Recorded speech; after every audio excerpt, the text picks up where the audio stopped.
Guess what, Rosalie? My family's coming over and you're in charge of hosting them at this fancy restaurant. Can you handle that? Oh, and by the way, do you know how to manage money? You didn't save anything, did you? Rosalie was puzzled. What do you mean? What's mine is yours. So, this restaurant you own. It's mine too. Everything's free. That sounded crazy to Rosalie. Her husband Kyle seemed clueless, thinking he could just invite the family over and not pay. Something wasn't right. Plus, he didn't seem to get it. He was about to land himself in trouble. Kyle, we can't give everything away for free. But don't worry about the money. I know you don't have savings, and I knew you were inviting the family today. So, I already arranged for someone else to pay in advance. Stop lying. I never mentioned inviting the family, and none of them said anything about being billed. My husband insisted, gesturing toward our relatives. His parents, his brother, his wife, and a few others were chatting with a waitress nearby. He smirked and made fun of them while I struggled not to burst out laughing, my lips twitching. I've been getting ready for this day. I'll do my best to entertain them just like you want, I replied, smiling to myself as I listened to him. Our in-laws approached. Hi, Rosalie. We're here to visit today. What a lovely place this is. Everyone seems to be having a great time, they said warmly, their demeanor a sharp contrast to my husband's. Mom, Dad, thanks for coming. Rosalie's happy you're here. Today's on me, my husband said casually, even though he planned to eat for free. He lied effortlessly, not just to his parents but probably to his brother and other relatives too. He's lied before, but he's so confident he won't get caught because everyone sees him as the perfect son. Rosalie's really been excelling. She took over the restaurant from her late parents and has been running it impressively. It wasn't easy at first, but she turned things around. She's my pride and joy, he boasted to his parents, deliberately praising me, his pride and joy, to deceive them. But in reality, he barely sees me as more than a maid. As he spoke, my in-laws turned to me, nodding in approval. They've always recognized my efforts since the beginning of our marriage. Their kindness shone through their eyes. Meanwhile, my husband subtly changed his expression, silently warning me to keep quiet. Rosalie's been working hard, and Kyle's doing well too. Everything's going smoothly at Brown Trading, right? Your salary's been increasing, hasn't it? They asked. Yeah, that's correct. I'm respected at Brown Trading, and my boss has high hopes for me. I aim to lead my team through actions and results, and I'll keep up the good work, my husband replied confidently. That's our son, all right. Spending $155,000 like that isn't something just anyone can do, his parents remarked proudly, but my husband's expression darkened slightly at that moment. Today, we have 15 relatives dining with us, including my in-laws and brother-in-law's family. It's $11,000 per person, totaling $115,000. I calculated silently, knowing my husband was trying to get it all for free, unaware of the cost. When he realized it was pricier than he thought, he quickly regained composure to avoid exposing his lie. This one's on me, everyone. It's the least I can do. I just got my bonus, so no worries at all. Leave it to me, he declared, puffing up his chest as the in-laws chuckled softly. Checking the time, it was 6:00 p.m., so I guided my husband and in-laws to their reserved seats. The other relatives followed suit. Just as they were settling in, my husband shot me a creepy grin.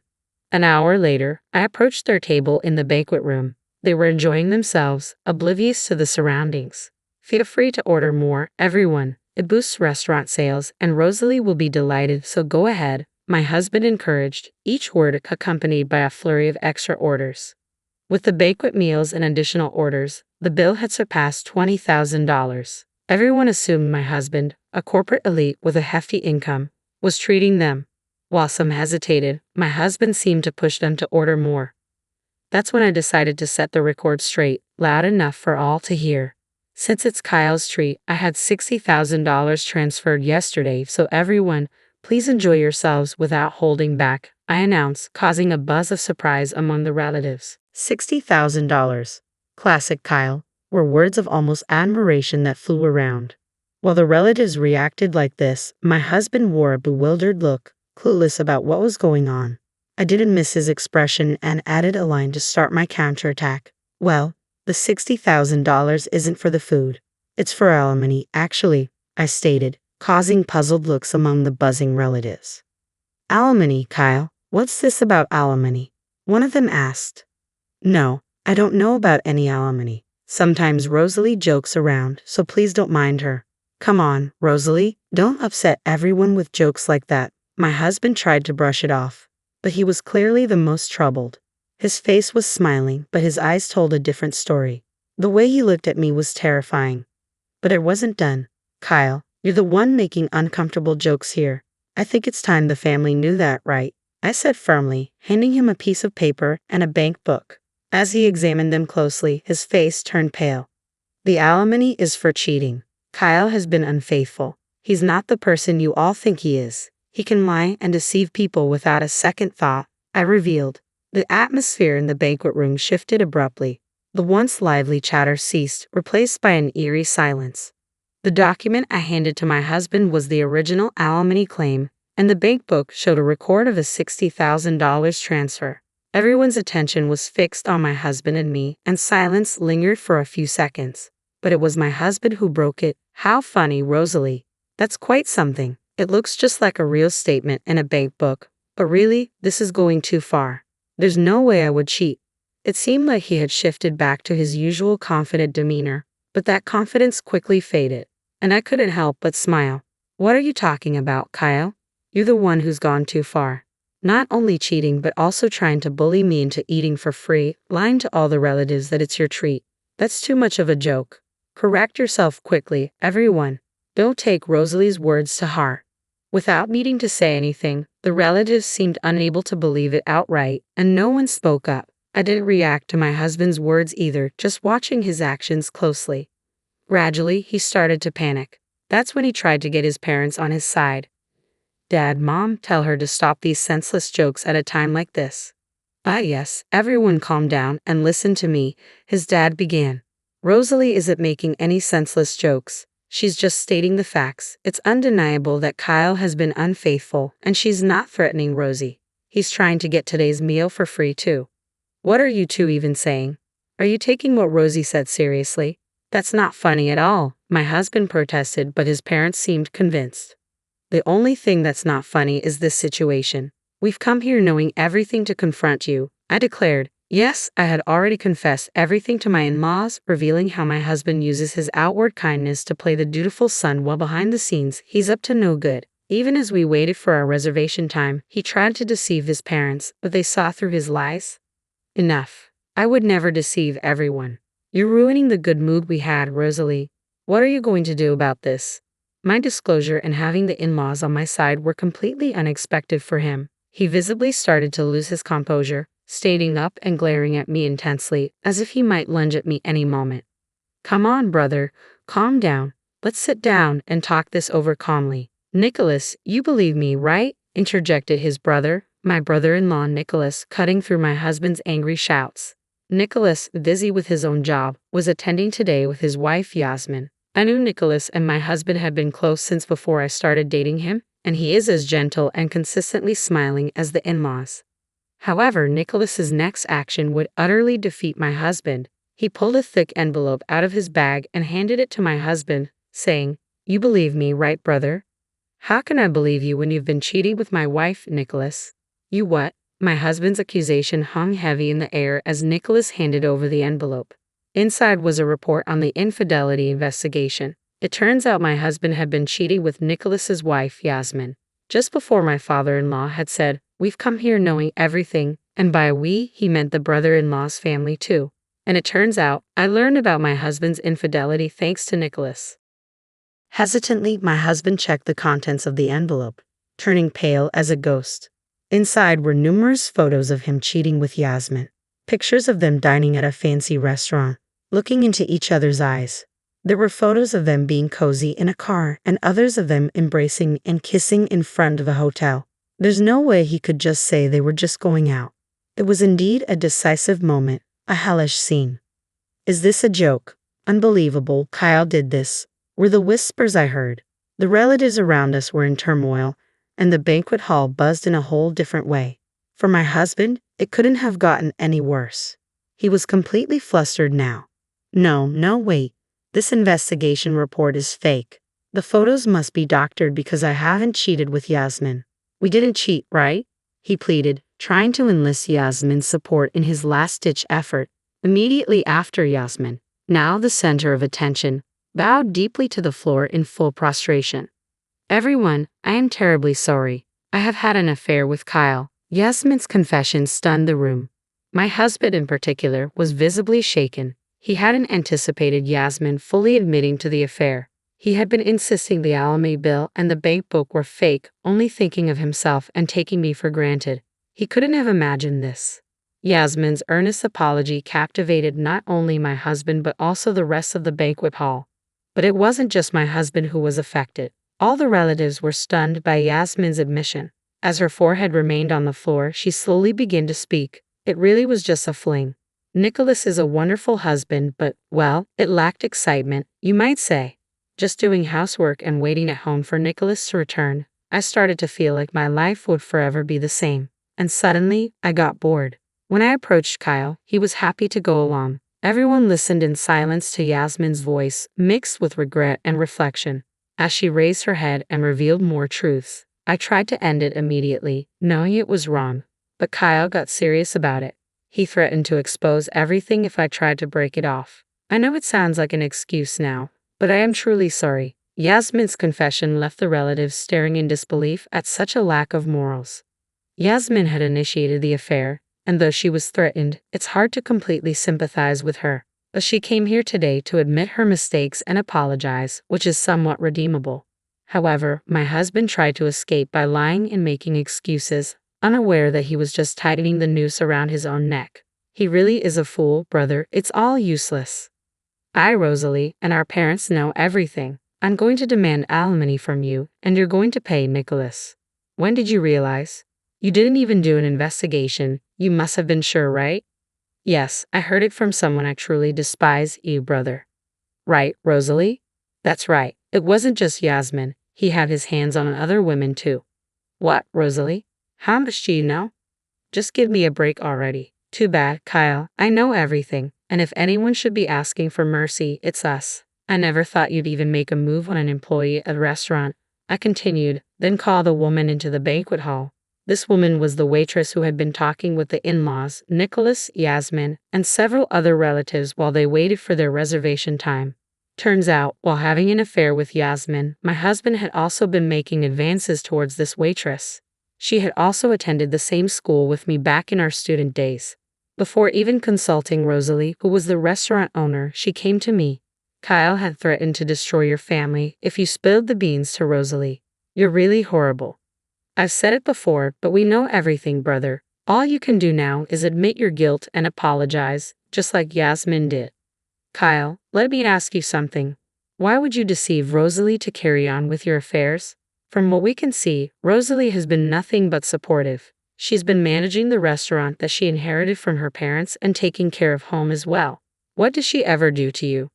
Under the cold stares, my husband flinched at his father-in-law's question. I thought there was no valid excuse for infidelity, but if I had been unconsciously pushing him into a corner, I wanted to reflect on myself too. Awaiting his response, what he said next was shocking. I married Rosalie because I felt sorry for her. Before our marriage, she was struggling to turn the restaurant around with both parents gone. I was the only one she could rely on. I couldn't live without that feeling of superiority. And then what? Rosalie managed to turn it around. The restaurant became popular, and suddenly I found it boring. That's why I thought of dumping her, my husband said, smirking as if he had nothing to lose. Despite already knowing his true nature, a deep disgust welled up from within. It seemed he viewed everyone but himself as mere tools. The cold stares from the relatives quickly turned to pity. A feeling of superiority felt good, got bored, and decided to dump her. Kyle, do you realize what you're saying? You're successful in your big company because Rosalie supported you. Don't you have any gratitude? No, you're wrong. I succeeded because of my own skills. Besides, isn't it normal for a wife to support her husband? Does a mother serve a father expecting gratitude? No, right? Rosalie served me because she loved me. It's presumptuous to expect gratitude for that, my husband argued. Enough, Kyle. I find you repulsive. We are cutting ties with you, but we will watch you until you take responsibility. Be prepared. Fine, cut ties or whatever. I have a stable job. I can live on my own. In fact, it's a relief, right, Rosalie?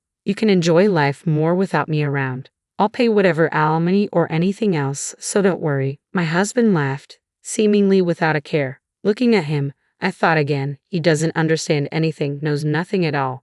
Really? You can pay alimony? Aren't you about to be sued by your company, Kyle? A lawsuit for damages isn't cheap, you know, I retorted. What? The company's suing me? That's ridiculous. You were bragging today, weren't you, that you're respected at Brown Trading, that your boss has high expectations, that you lead your subordinates with actions and results. But it was all lies. In reality, you've been threatening your subordinates and embezzling company money. What? I would never do something like that. I rose through the ranks on my own merit. Don't talk nonsense when you know nothing, my husband protested. What you don't know, Kyle, is that all the subordinates you threatened have come forward. The company has been aware of the issue for a while. But you don't have to believe me, I'm just stating facts. It'll be interesting to see how far you fall. I explained to him in a calm tone, trying to make him understand. And the color drained from his face. If he really had no idea, he could have laughed it off. But the truth is, he was misbehaving at work too, so denying it was impossible. Seeing the realization dawn on him, he quickly turned, pleading, "Rosalie, you're right. I knew nothing. I'd only said those things because I wanted to leave. Please continue to support me if we divorce now." I stopped him right there. "Don't say anything more. The relatives are about to tear you apart, Kyle. It's too late for anything now, and it doesn't matter whether you knew or didn't know. No one will help you, and you'll get your wish to live alone. Oh, and by the way, make sure you pay for today's bill. It was your treat, wasn't it?" The moment I said this, Kyle collapsed to his knees. No one reached out to help him. Today, after threatening me, deceiving the relatives to get a free meal, he finds himself unable to get off scot-free. Afterwards, I filed for divorce, and Kyle was sued by his company. Kyle ended up incurring a significant amount of debt. The reason Kyle had no savings despite dealing with Brown Trading was that he was footing the bill for entertainment expenses with the employees. However, this entertainment was merely a pretext. In reality, Kyle was just squandering money at nightclubs. Given that Kyle, who had a high-paying job, had no savings, it's clear he had been recklessly spending his money. This was entirely Kyle's own doing, so he should have dealt with it himself. But instead, he asked for help from his in-laws and Nicholas's family. Of course, no one was willing to help. Kyle had defiantly claimed he could live on his own and even laughed off being disowned. So it's no surprise, yet Kyle continued his futile attempts and kept sending messages to my smartphone incessantly. "I was wrong. I shouldn't have cheated. I regret it. Please help me." The messages clearly showed he was desperate, but it felt like just another act. Given his history of deceit and manipulation, it's hard to believe him still. I have not blocked Kyle's contact. I've left it unblocked so that I can receive his messages. I want to see what becomes of a person who has only thought of himself and demeaned others around him. It's uncertain what will happen to Kyle now that he has hit rock bottom. One thing I do know is that unless Kyle truly repents and changes himself, he will not be able to climb out of this pit. That much I am sure of. "Rosalie, I am truly sorry for what my brother has done. It's irreparable." Nicholas apologized to me after divorcing Yasmin. The in-laws who came with him also deeply bowed their heads. "I am a failure as a parent. I can't believe I didn't see my son's true nature sooner. If only I had realized earlier, this wouldn't have happened. Kyle took advantage of your kindness, Rosalie, and did whatever he wanted. It was our responsibility to stop him. You all don't need to apologize. If anything, I am grateful. I had no one else to rely on, no parents or relatives. So thank you for always being on my side. From the beginning of our marriage, the in-laws and Nicholas have been my allies. That I was able to turn around the inherited restaurant was possible only with their support. They are genuinely kind and always smiling. They showed such fury on my behalf that was incredibly comforting to me, who is utterly alone. I will never forget this warmth for as long as I live."